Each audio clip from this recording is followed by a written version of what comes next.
We got a situation room. We got some lab repair guys telling me that there's something ugly happening, man.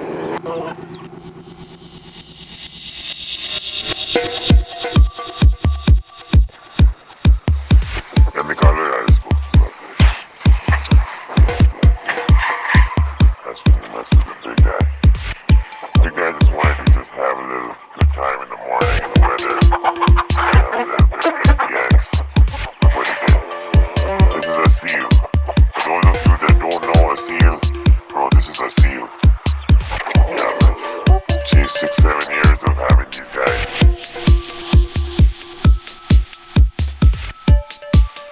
But at the same time, it's an absolute kind of rough.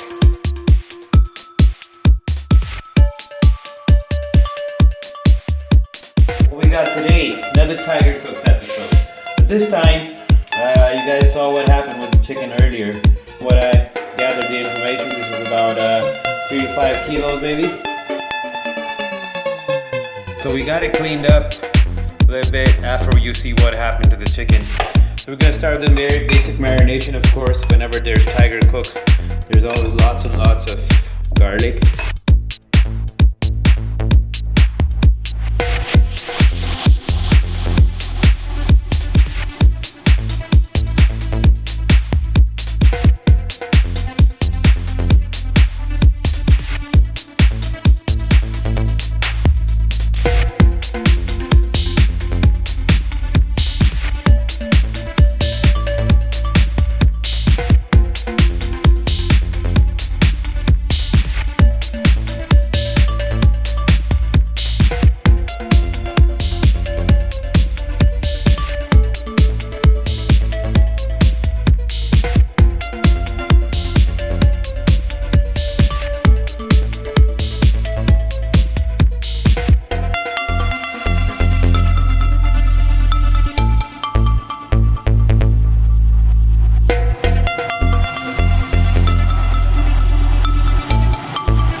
Right over here.